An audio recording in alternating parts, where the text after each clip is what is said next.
Hey guys, happy 4th of July, depending on when you see this. I mean, it's 4th of July here for me. So today we're gonna talk about some patches while we talk about these metal looking patches that I'm putting on hats now. I'm gonna be enjoying myself a blue moon and an orange. Let's get into it. All right guys, first things first. It is the 4th of July here, so I'm drinking myself a blue moon and we're gonna talk about these beautiful patches that I'm making. Lead off the video, I am going to address, I have not been making videos, I've not been keeping up on my content. I've been pretty lackluster, but I've also been pretty busy. So I figured today be a good day to get into it. I've got another order that I've got to process. So what better time than the present to kind of get into how I'm doing these patches now. All right, so obviously leather patches are the big thing. Everybody's kind of doing the leather patches, whether it's me or some other guys with lasers, etc., etc. There's also some guys out there that are actually stamping them, making them by hand and kind of going that route. Point being, there are, I don't know, a million different ways to make those things. Everybody's doing something a little bit different. They like them, they enjoy them.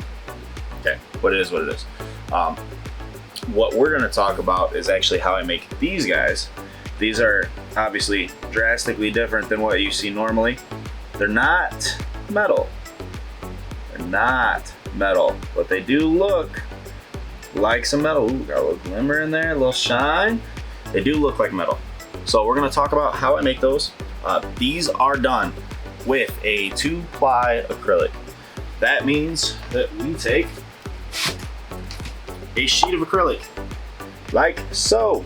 I used this super thin, I believe this is 1/32nd, might even be 1/50th, 1/64th, something. It's IPI, laserable, ultra thin. What we do is we actually engrave the surface of this. When this gets engraved, it engraves in black, so you see that color come through it. It works phenomenally. I mean, I've had this hat, I tested it, I've worn it in the heat, I've worn it in the cold, I've kind of worn it everywhere just to make sure that it holds up. So far, so good. I mean, see how close I can get it in there for you guys. Ooh, there it is. As you can see, holding up great.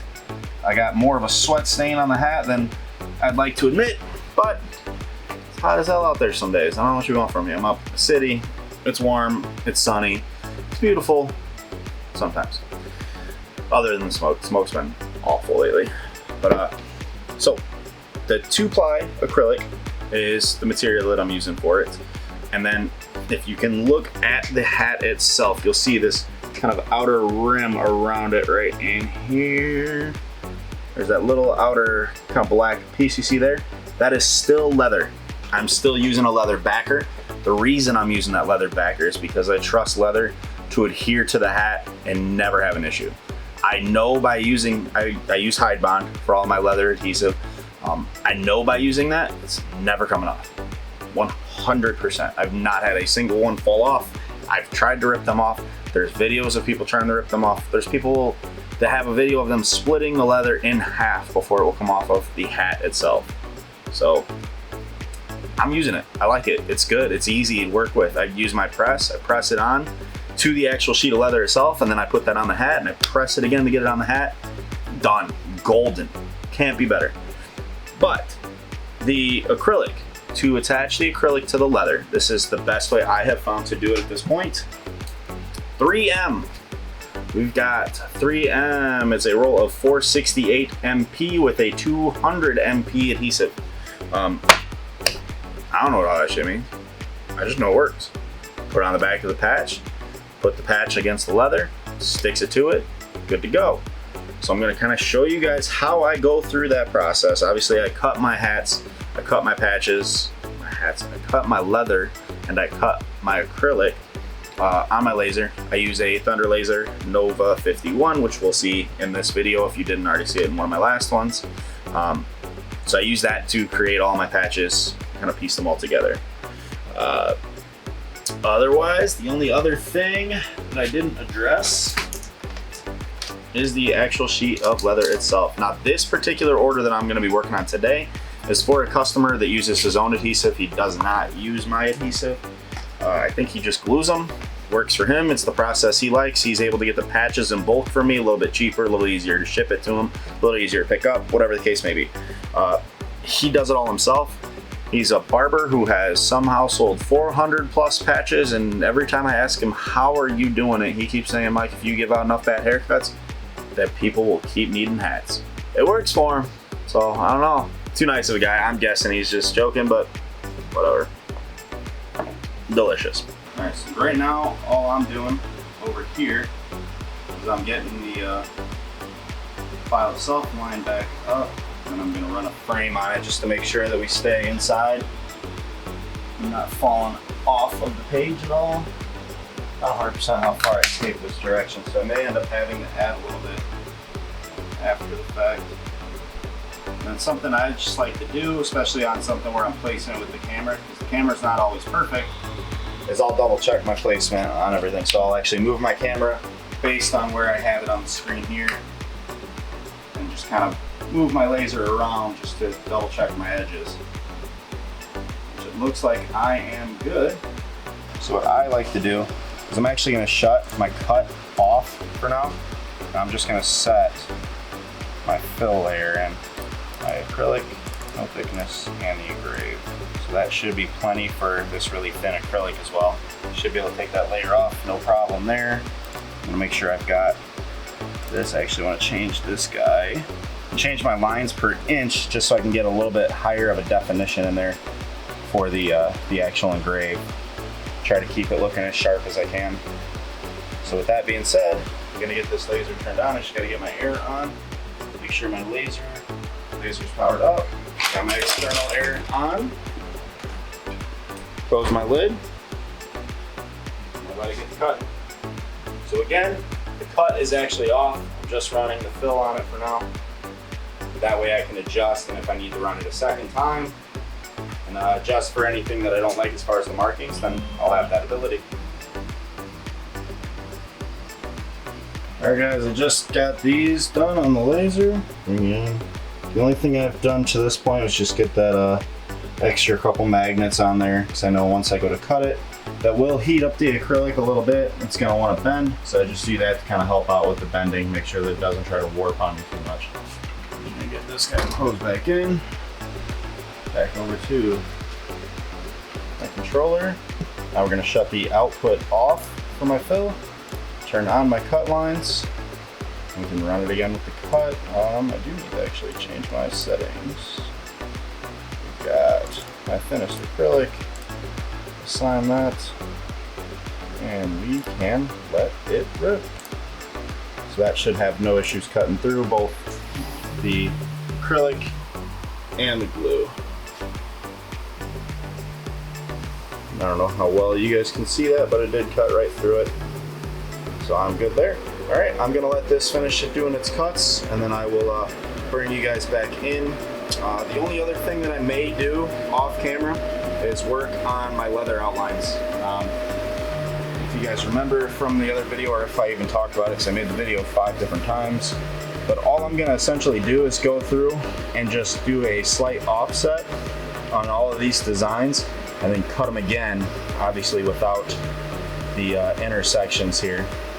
And that line itself will be the lines I use for my leather. So I'll get those cut up.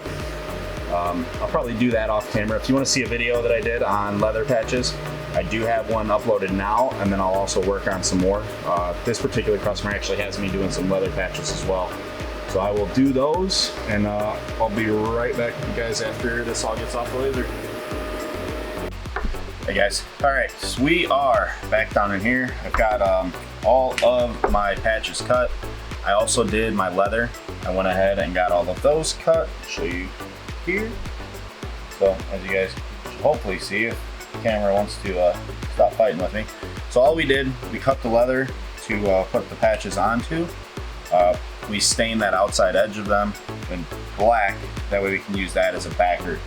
So this is one that we've got essentially finished up now, and then I'm just going to continue on with the process of putting the rest of these on. I'll let you guys kind of get a glimpse at that.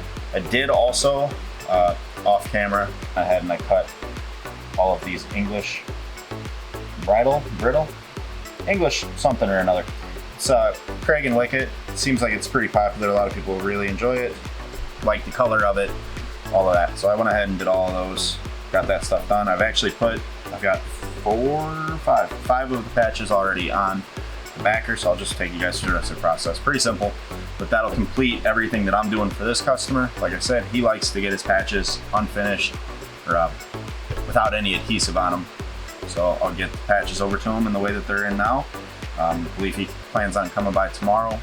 May have a clip from the actual him taking delivery of them. We'll see. I don't know if he's big on being on camera or not. So it's something I'll ask him. So let me get my gimbal set up here. All right, so got you guys in on the workspace. It's nothing crazy. It's pretty self-explanatory. So I just got one of my backer pieces here. I'm gonna take the patch. That 3M that I had on the back came out perfect. Peel her off.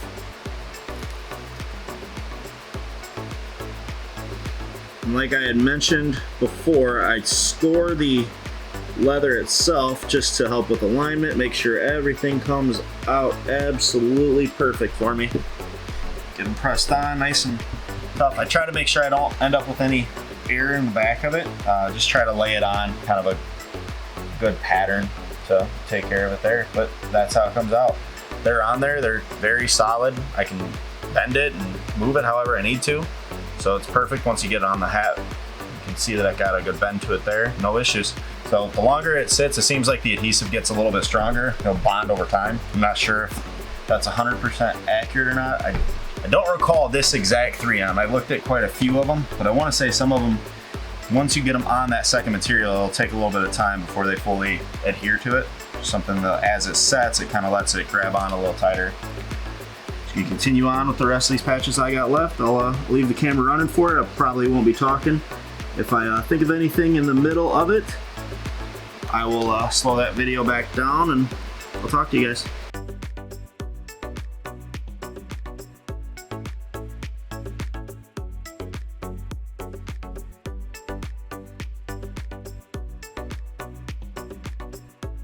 All right, so that completes the putting of the patches on that, or on the leather backer there.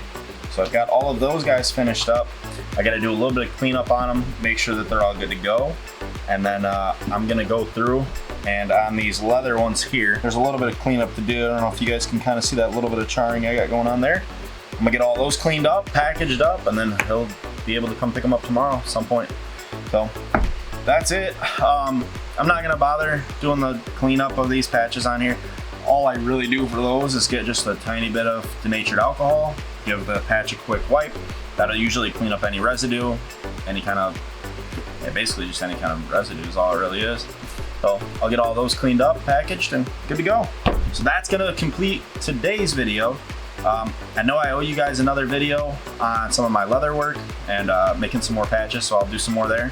And then also, we're gonna try to do our best to start doing some video on our heat press and some of the different things that we're making in here on our actual presses. So you guys can stick in, like and subscribe to these videos, catch some more of ours. Don't forget, follow us on Facebook. It's facebook.com/glowmarkdesigns. We're based in Ashcombe, Illinois, which is about roughly an hour south of Chicago. We're right off of I-57. We do a lot of our work here, and then also supply a lot of customers to the north of us. It's where I'm actually from, is quite a ways north of here as well. So we do everything we can as far as local businesses, try to keep up with everyone. Do a lot of custom work, so I'll work on getting some video of some of the custom projects I do. I actually have a couple cutting boards and a few signs to make after I cut this video off. So I'm gonna send this video off to get edited by the person I outsource with. I am looking for somebody in the US. This individual is in England, I believe. But I would like to have someone in the US that I can kind of get with on some video editing and stuff along those lines. So if anybody's interested in that, please reach out to me. Again, Facebook is probably the best way. You can send us a message there. And then, yeah, we'd love to connect with you guys, whether you're a small business owner or you're just kind of getting into the hobbies, or you're interested in the crafting, or just curious about how we do some of our stuff. It's something that we're going to try to do a little bit more of, is provide you guys some content, some learnings, questions, leave them in the comments, and then I'll try to also get back to you there. Make sure that I can help out as much as I can. I mean, I'm by no means the best out there. There's plenty of people that are better with the laser than me, and I'm pretty proud of what I feel like I've come up with here. Like I think these are something I haven't really seen anybody else do. So again, if you're a small business owner, I think that really makes the hat pop. I've been wearing my own, the design I put on it, for a little over a month now, while I kind of made sure everything would hold up and last, and it's holding up perfectly. I've got no peeling, the edges aren't coming up. I've worn it when it's been 100 degrees, and I've worn it when it was, shoot, 30, 40 degree mornings still, and I've had not a single issue with it. I sweat through it on a daily basis, and it's all holding up great for me. So again, reach out, touch base. We'd love to connect with you guys, whether you're a customer or you're just interested in some of the stuff we do. So that'll complete today's video. So thank you again for sticking around. If you made it this far, hope to see you guys in the next one.